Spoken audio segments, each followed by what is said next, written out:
2022 సెప్టెంబర్లో ఇరాన్లో జరిగినటువంటి ఒక సంఘటన ఈ రోజుకి కొనసాగుతుందనే చెప్పుకోవచ్చు. ఆ రోజు అక్కడ జరిగినటువంటి సంఘటన ద్వారా ఇప్పటికీ కూడా ఎంతోమంది ముస్లిం అమ్మాయిలు ఇంకా ఆ బాధని ఇంకా ఆ సంఘటనని ఎదుర్కొంటూ వస్తున్నారనే ప్రస్తుతం మనకు అర్థమవుతుంది. ఎందుకంటే ఇరాన్లో ప్రస్తుతం ఉన్నటువంటి పరిస్థితిలో చాలామంది ముస్లిం అమ్మాయిలు మేము హిజాబ్ ధరించము అని చెప్తున్నారు. కానీ మన ఇండియాలో మాత్రం మేము హిజాబ్ ధరిస్తాము అని కొంతమంది విద్యార్థులు ఫైట్ చేస్తున్నారు. అయితే 2022 సెప్టెంబర్లో సంఘటన ఏం జరిగింది, అలాంటి సంఘటన నిన్న కూడా మళ్ళీ ఇరాన్లో జరిగింది. అసలు మన ఇండియాలో విద్యార్థులు ఎందుకు హిజాబ్ ధరిస్తామంటున్నారు, ఇవన్నీ కూడా ఈరోజు మనం తెలుసుకుందాం. ఇవన్నీ తెలుసుకోవాలంటే మొదటిగా మనం 2022 సెప్టెంబర్ ఇరాన్లో జరిగినటువంటి సంఘటన తెలుసుకోవాలి. అక్కడ ఒక పాపులర్ సింగర్, ఆమె పేరు మహ్సా. ఈమె ఏంటంటే ఎన్నో పాటలు పాడుతూ ఉంటుంది. ముఖ్యంగా పబ్లిక్ ప్లేసెస్ ఏవైతే ఉంటాయో అక్కడికి వెళ్ళి సింగింగ్ చేస్తూ ఉంటుంది. అంటే లైక్ మన ప్రైవేట్ ఆల్బమ్స్ అనుకోండి, లేదంటే కాన్సర్ట్స్ అనుకోండి, ఇలా మనం కూడా ఇండియాలో చూస్తూ ఉంటాం. అలా ఇక్కడ మన ఇరాన్లో కూడా పాటలు పాడుతూ ఉండేది. అయితే పాడేటటువంటి సమయంలో ఒకసారి తను హిజాబ్ ధరించకుండా పబ్లిక్ ప్లేస్కి వెళ్ళి పాట పాడిందని చెప్పేసి ఇరాన్ పోలీసులు తనని అరెస్ట్ చేశారు. అరెస్ట్ చేసి తను కస్టడీలో ఉన్నటువంటి సమయంలో తనని బాగా కొట్టారని, అనంతరం చికిత్స పొందుతూ తను మరణించడం కూడా జరిగింది. సెప్టెంబర్లో 16వ తారీఖు 2022న తను మరణించింది. అయితే ఎప్పుడైతే హిజాబ్ ధరించకుండా పాటలు పాడినందుకు తనని అరెస్ట్ చేయడం, అనంతరం తను మరణించడం, ఇదంతా చూసినటువంటి అక్కడ మహిళలు వెంటనే అక్కడ ఉన్నటువంటి ముస్లిం విద్యార్థులు, ముస్లిం మహిళలు అందరూ కూడా రోడ్లపైకి వచ్చారు. పెద్ద ఎత్తున నిరసన చేశారు. నిరసన చేసినటువంటి సమయంలో తాము ఏదైతే హిజాబ్ ఉంటుందో హిజాబ్ ధరించకుండా ఏకంగా తమకున్నటువంటి జుట్టుని, అంటే కొంతమంది మహిళలకు ఎంతో పొడవు జుట్టు ఉంటుంది, చాలామంది మహిళలకు జుట్టు అంటే ఎంతో ఇష్టం ఉంటుంది. అయినప్పటికీ కూడా వాళ్ళంతా నిరసన తెలుపుతూ తమ హెయిర్ని కట్ చేసుకొని పెద్ద ఎత్తున నిరసన చేశారు. ఈ నిరసన చేసినటువంటి సమయంలో పెద్ద ఎత్తున ఇరాన్ దేశంలో ఉద్రిక్తత వాతావరణం చోటు చేసుకుందనే చెప్పుకోవచ్చు. అక్కడ ఉన్నటువంటి సైన్యం, పోలీసులు అందరూ కూడా వీళ్ళందరిపైన తిరుగుబాటు చర్యలు చేపట్టడం, వీళ్ళందరినీ కూడా ఎక్కడికక్కడ అరెస్టు చేయడం. ఈ నిరసనలో దాదాపు ఎన్నో వందల మంది కూడా మరణించారు. అయితే ఇదంతా ఒకవైపు జరుగుతూ ఉంటే ఎప్పుడైతే ఇరాన్లో హిజాబ్ మేము ధరించము అంటూ మహిళలు ఫైట్ చేస్తున్నటువంటి సమయంలో ఇదే ఇష్యూ మన కర్ణాటకకు కూడా వచ్చింది. గత సంవత్సరం కర్ణాటకలో హిజాబ్ ఇష్యూ ప్రతి ఒక్కరికి తెలిసిందే. అయితే దాని గురించి మళ్ళీ మనం మాట్లాడదాం. ఇప్పుడు సేమ్ ఇరాన్లో జరిగినటువంటి ఇంకొక సంఘటన మీకు చెప్తా. అదేంటంటే 2022 సెప్టెంబర్లో జరిగినటువంటి సంఘటన. అప్పుడు పోలీసులు అరెస్టు చేశారు.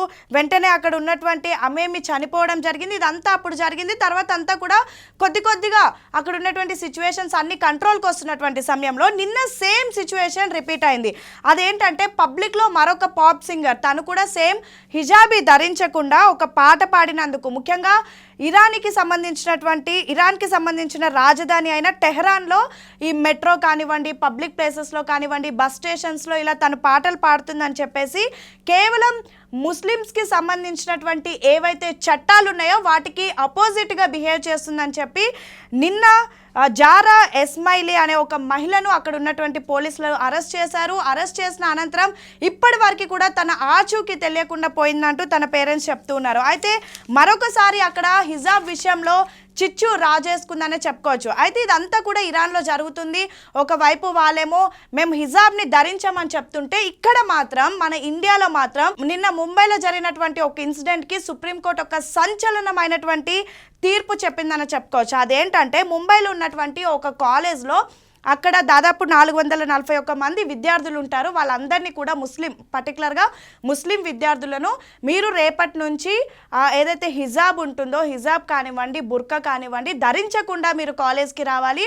అదేవిధంగా అబ్బాయిలు క్యాప్ కానివ్వండి, నకాబ్ అని ఉంటుంది వాళ్ళకి, అవి మీరు ధరించకుండా రావాలి అంటూ కూడా ఒక జీవోని ఆ కాలేజ్లో పాస్ చేసింది. అయితే పాస్ చేసినటువంటి సమయంలో 441 మంది పిల్లలు కూడా కొంతమంది ఫాలో చేస్తే ఒక ముగ్గురు మాత్రం అలా ఎలా మేము హిజాబ్ని ధరించకుండా రావాలి అని చెప్పేసి వాళ్ళు ముంబై హైకోర్టుని ఆశ్రయించారు. అయితే ముంబై హైకోర్టుని ఆశ్రయించినటువంటి సమయంలో హైకోర్టు కూడా కాలేజ్కి సమర్థిస్తూ వాళ్ళు ఇచ్చినటువంటి జీవోని యాక్సెప్ట్ చేస్తూ పాజిటివ్గా రెస్పాండ్ అయితే ముంబై హైకోర్టుని సవాల్ చేస్తూ వాళ్ళు సుప్రీంకోర్టుకి కూడా వెళ్ళారు. సుప్రీంకోర్టుకి వెళ్ళినటువంటి సమయంలో జరిగినటువంటి పూర్తి ఆ విచారణ ఏదైతే ఉందో అది ప్రస్తుతం సంచలనం రేపుతుందనే చెప్పుకోవచ్చు. అదేంటంటే బుర్కాని వేసుకోవద్దని చెప్పడానికి మీరెవరు అంటూ సుప్రీంకోర్టు కాలేజ్ యాజమాన్యాన్ని ప్రశ్నించింది.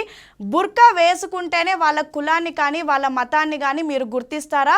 స్వతంత్రం వచ్చిన ఇన్నేళ్ల తర్వాత ఏ విధంగా మీకు ఇప్పుడు కులాలు గుర్తొచ్చాయి? కేవలం హిజాబ్ని మాత్రమే ధరించొద్దని చెప్తారా పిల్లల్ని గుర్తించాలంటే?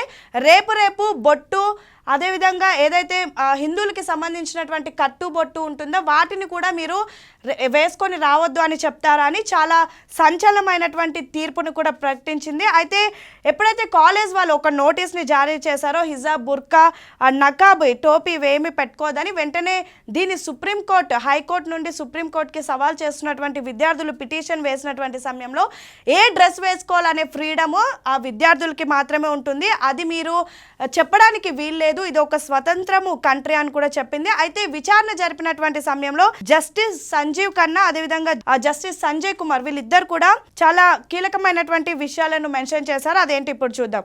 ఈ నిషేధం బొట్టు, తిలకంకి కూడా వర్తిస్తుందా అని ఒక ప్రశ్నించారు. అదేవిధంగా ఏం ధరించాలో నిర్ణయం మహిళలు, విద్యార్థులకే ఉంటుంది, వాళ్ళు ఏం ధరించాలో చెప్పి మీరు వాళ్ళని ఎంపవర్మెంట్ వైపు ఏ విధంగా నడుపుతారు అంటూ కూడా ప్రశ్నించింది. ముఖ్యంగా కాలేజ్ మేనేజ్మెంట్ కి సంబంధించినటువంటి లాయర్లు ఎవరైతే ఎన్జి ఆచార్య, డికే మారత్ కాలేజ్కి సంబంధించినటువంటి లాయర్ మాధవి వెంటనే దీనికి ఆన్సర్ చేస్తూ ఈ ఏదైతే తమ కాలేజ్ కో ఎడ్యుకేషన్ అని ఈ విధంగా బుర్కా వేసుకొని వస్తే ఏ మతానికి సంబంధించినటువంటి విద్యార్థులు ఎవరికి కూడా తెలియకుండా మేము ఈ వెసులుబాటుని కల్పించామని చెప్పింది. వెంటనే దీనిపైన జస్టిస్ ఖన్నా రియాక్ట్ అవుతూ స్టూడెంట్స్ పేర్ల వల్ల మీకు వాళ్ళు ఏ కులానికి సంబంధించిన వారో ఏ మతానికి సంబంధించిన వారో మీకు తెలియదా?